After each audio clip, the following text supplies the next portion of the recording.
Danes se potapljamo v eno zgodbo, ki je hkrati detektivka, tragedija in tudi lekcija iz zgodovine. Absolutno. To je zgodba o ropu, ki se ni zgodil po noči, ampak sredi belega dne, z vsemi potrebnimi papirji in, recimo, uradnimi žigi. Točno tako. Govorimo o izgubljeni umetniški zbirki družine Pinčerle iz Trsta med drugo svetovno vojno. Ja, in naša analiza v bistvu temelji na enem res izjemno podrobnem akademskem delu, ki je kot arheološka sonda prodrl globoko v arhive. Se pravi, ne ugibamo. Ne, nikakor. V rokah imamo nemške popise zaplemb, pa povojne prošnje za vrnitev, osebna pričanja.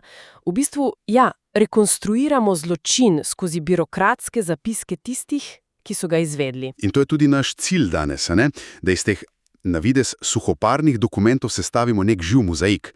Kdo je bila ta družina Pinčerle? Neverjetne umetnine so imeli na stenah svoje vile. In pa tisto ključno vprašanje, kako je mogoče, da celotna neprecenljiva zbirka pač preprosto izgine?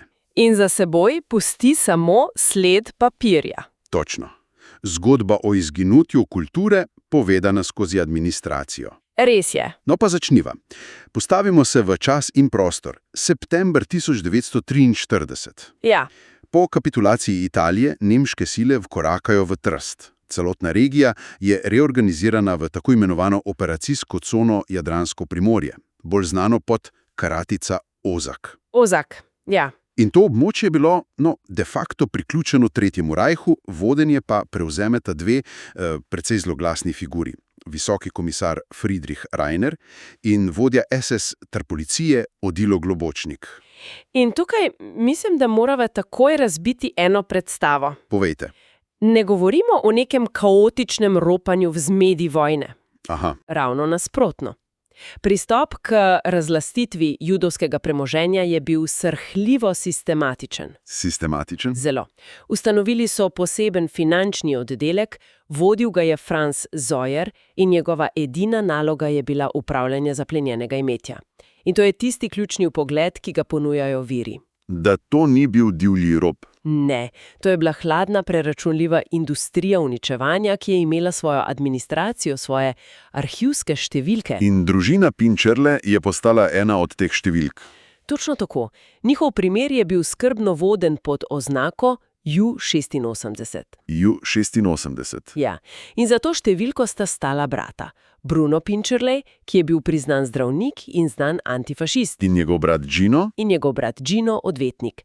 Bila sta ugledna, asimilirana judovska družina, globoko vpeta v kulturno življenje Trsta. In ko so Nemci prišli, so pač vedeli, da zanje ni več prostora. Seveda. Pobegnili so v Rim tik pred prihodom vojske. Ampak, preden sta odšla, sta naredila nekaj, kar se zdi kot dejanje opanega upanja. Ja. Ključe svoje vile na prestižni Via Giulia 55 sta pustila prijatelju, prav tako antifašistu, Kino Alceti. Verjetno z mislijo, da bo lahko rešil, kar se pač rešiti da. To je bila seveda gesta upanja, ampak realno gledano Alceta je bil praktično nemočen. Samo v svojih spominih opisuje, kako je v tistih kaotičnih dneh s pomočjo nekega prijatelja prevoznika poskušal na hitro odpeljati nekaj najdragocenejših knjig. Nekaj predmetov, ja. Ampak to je bilo kot zajemanje vode z žlico proti organizirani sili, ki je prihajala. Sistem je bil hitrejši in preprosto bolj učinkovit. Človek bi si mislil, da so vilo, ko so jo enkrat izpraznili, pač izropali in uničili. Ampak, glede na to, kar ste rekli o tej nemški sistematičnosti, predvidevam, da je bila zgodba precej bolj birokratska. Precej bolj. Vila ni bila prepuščena na ključu. Dobila je nove, nepovabljene, a uradno imenovane stanovalce. Uradno? Ja. Dodeljena je bila enoti Slovenischer Landschutz. Oziroma slovenskemu domobranstvu. Tako. In pomembno je razumeti, kaj je ta enota bila. Šlo za kolaboracionistično vojaško formacijo, ki jo je decembra 1943 ustanovil sam Friedrich Rainer in je delovala pod neposrednim poveljstvom SS generala Globočnika. Torej je družinska vila postala kar poveljstvo. Postala je urad in bivališče za poveljnika enote, polkovnika Antona Kokalja, in za dva njegova stotnika Mirka Černeta in Franca Dolinška. In tukaj postane zgodba, res absurdna. Res je. Ta birokratska natančnost se ni ustavila. V arhivih namreč obstaja dokument, ki črno na belem navaja, da je bila za uporabo vile določena mesečna najemnina. Čakajte malo.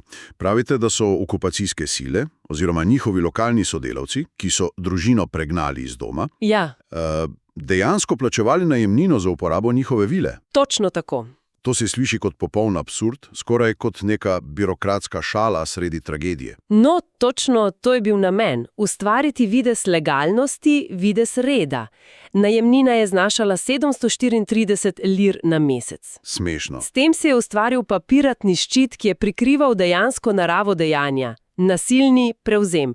In ta dvojnost se nadaljuje. Kako to mislite? Imamo dokumente, ki dokazujejo, da je enota uradno odkupila del pohištva in praktičnih predmetov iz vile.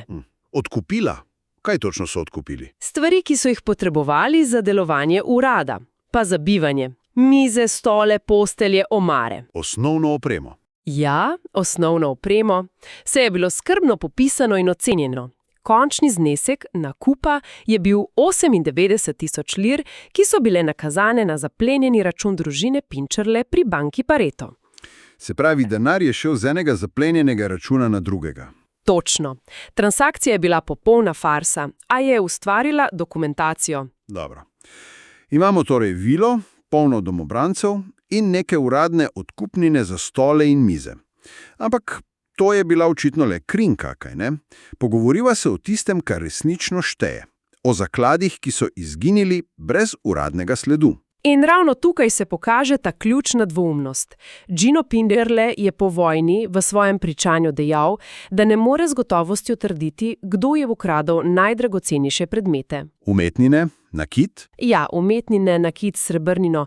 Dopuščal je možnost, da so bili to nemški vojaki, ki so imeli dostop do vile, ali pa domobranci, ki so tam bivali skoraj 2 leti. Se pravi, imamo uradni, birokratski prevzem osnovne opreme? In hkrati sum tihega, neprijavljenega ropa najvrednejših del. To je tista siva cona. To je siva cona, v kateri so sledi za umetninami učinkovito izginile. In kaj točno je bilo v tej sivi coni? Kaj je izginilo iz vile na Via Giulia? Tudi tu so Nemci delovali z vso profesionalnostjo. Za oceno vrednosti zaplenjenih umetnin niso poslali vojakov, ampak so najeli lokalne strokovnjake. Lokalne? Ja. To je še en srhljiv detalj, ki kaže, kako globoko v lokalno tkivo je segel ta proces. Za oceno slik je bil zadolžen Umberto Michelazzi, lastnik ugledne starinarnice v Trstu. Se pravi, poznavalec. Absolutno.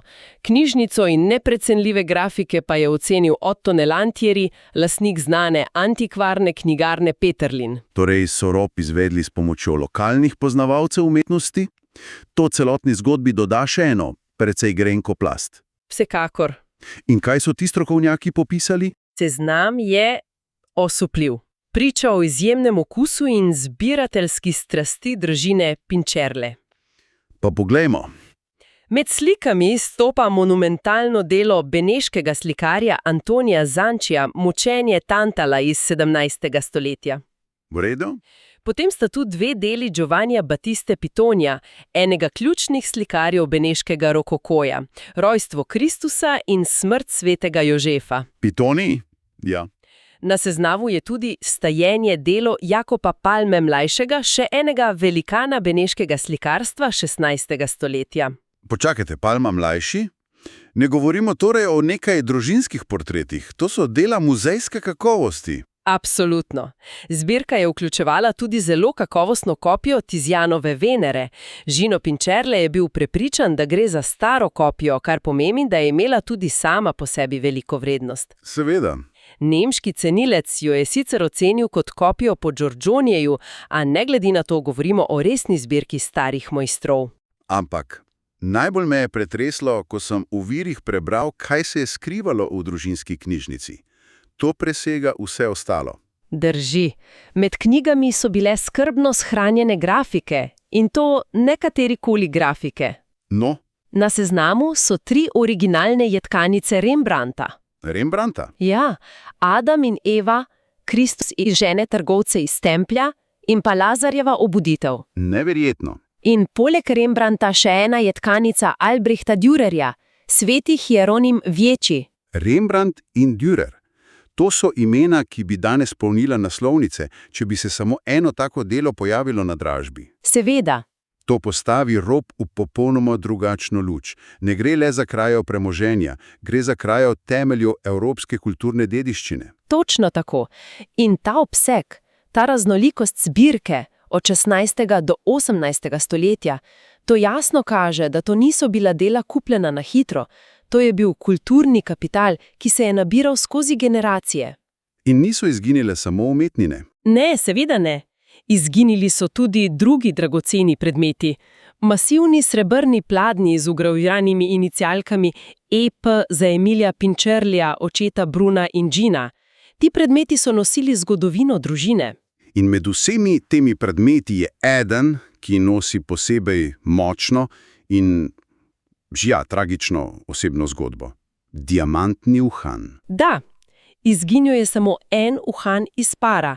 Drugi je Dinu Pinčerliju nekako uspelo obdržati, ga odnesti s seboj v Rim. In ta en sam uhan?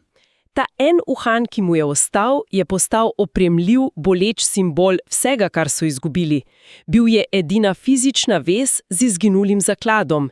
In hkrati nenehen opomin na tisto polovico, ki je manjkala. Imamo torej natančne popise, strokovne cenitve, imena umetnikov, celo osebne zgodbe povezane s temi predmeti. Ampak, kam je vse to izginilo?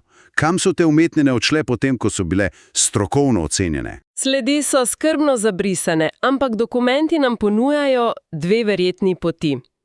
Obe sta, seveda, zaviti v maglo vojene birokracije. Kateri sta to? Prva sled je celo neposredno dokumentirana. V enem od inventarjev najdemo ročno napisano opombo, ki navaja, da je bilo 5 najpomembnejših slik iz vile. Vključno z Zančijem in Palmo Mlajšim, najprej prenesenih v tržaško sinagogo. V sinagogo? Zakaj tja? Ja, Nemci so jo spremenili v centralno skladišče za vsa zaplenjena judovska umetniška dela in knjige iz celotne regije. Aha. Od tam naj bi bile te slike 30. junija 1944 predani neposredno koroškemu gauleiterju, Hugo Juriju. Juriju osebno? Osebno, ja. On je bil znan kot strasten, a neusmilen zbiratelj umetnin, ki so bile, seveda, ukradene. Ta pot torej vodi neposredno v roke nacistične elite. V redu, to je ena pot. Kaj pa druga? Ta verjetno vključuje vse ostalo, tudi Kuhoja, Rembrandta in Dürerja. Eksna. In še bolj učinkovita pri brisanju sledi. Povezana je z delovanjem podjetja Adria. Adria. Ja. To podjetje so ustanovile nemške oblasti z enim samim namenom – likvidacija judovskih podjetij in premoženja. In Adria je imela zelo tesne stike z eno najstarejših in najuglednejših dražbenih hiš v Evropi – avstrijsko hišo Doroteum, še posebej z njeno podružničo v Celovcu. Torej so rob preprosto oprali skozi ugledno dražbeno hišo? Natančno. Obstaja velika verjetnost, da je bilo ogromno umetnin in dragocenosti, vključno s tistimi iz zbirke Pinčerle, prodanih na dražbah Doroteuma. To je bil genialen mehanizem. Bil je. Prodaja preko ugledne institucije je delom dala videz legitimnosti, zabrisala njihovo nasilno poreklo in jih razpršila med nešteto kupcev po vsem svetu. Sledenje je postalo praktično nemogoče. Po vojni se je Gino Pinčere vrnil v Trst in začel svojo dolgo, mučno bitko. Ja, takoj. Zavezniški vojaški upravi in kasneje italijanskim oblastem je predložil izjemno natančne sezname ukradenih del. Sestavil jih je po spominu. In ti seznami so bili celo bolj podrobni od nemških. Vključevali so opise dragocenih okvirjev, druge detajle, stvari, ki jih je poznal le lastnik. Njegova prizadevanja so bila neverjetno vztrajna. Desetletja je pisal prošnje, iskal sledi, upal. Ampak zgodba o diamantnem uhanu je tista, ki, najbolj brutalno ponazarja brezupnost njegovega iskanja. Povejte nam o tem. Leta 1958, več kot desetletje po koncu vojne, je dobil obvestilo, da so oblasti našle neko zbirko draguljev. Naj pride preveriti, če je med njimi kaj njegovega. In on je šel. Seveda je šel. Seboj je prinesel svoj uhan, tisti drugi del para, ki ga je vsa ta leta hranil kot relikvijo. Verjetno si lahko predstavljamo njegovo upanje, ko je potoval na to srečanje. In primerjava je bila grenko razočaranje. Uhana se nista ujemala. Nista se ujemala? Ne. In v tistem trenutku se je verjetno razblinilo zadnje upanje. Ne gre več za materialno vrednost diamanta. Seveda ne. Ampak za dokončno izgubo zadnje fizične povezave z ukradeno preteklostjo. To simbolizira celotno povojno prizadevanje družine. Kljub vsem naporom, dokazom, popisom, so umetnine, Rembrandt, Pitoni, Palma mlajši, ostane zavedno pogrešane. Torej, če sklenemo to neverjetno zgodbo, pred sabo imamo primer sistematične, birokratsko vodene razlastitve kulturne dediščine. Točno. Ne gre za impulziven rob, ampak za načrtovan proces, v katerega so bili vpleteni vsi nivoji, od najvišjih nemških funkcionarjev, kot je bil Jurij, do lokalnih kolaborantov, ki so bivali v vili. In celo lokalnih strokovnjakov, ki so pomagali pri cenitvah. In rezultat? Neprecenljiva zbirka je zavedno izginila. Zato zgodba družine Pinčerle ni le zgodba o izgubljenih predmetih. Je zgodba o brisanju kulturne identitete. Ja. Je mikrokozmos veliko večje evropske tragedije, kjer uničenje kulturne dediščine ni bilo stranski produkt vojne, ampak eden njenih osrednjih strateških ciljev. Se pravi, vsak popis, vsaka cenitev, vsaka uradna prodaja je bila del mehanizma, ki je skušal izbrisati ne le ljudi, ampak tudi njihov spomin in njihovo zgodovino. In ti dokumenti, ki jih imamo, nam danes omogočajo, da z neko mračno natančnostjo rekonstruiramo, kaj je bilo ukradeno in celo kako je bilo ukradeno. Vprašanje pa ostaje, kaj ne? Ali lahko kdaj zares rekonstruiramo vrednost, ki so jo ti predmeti imeli za družino Pinčerle? Ne finančne vrednosti. Vrednosti, ki jo imajo predmeti, ki se prenašajo iz generacije v generacijo. Točno. In kaj sploh pomeni pravica, ko umetnine ostanejo zgubljene, zgodba pa skoraj pozabljena, ohranjena le v tišini arhivskih škatel, oštevilčena kot Ju-86?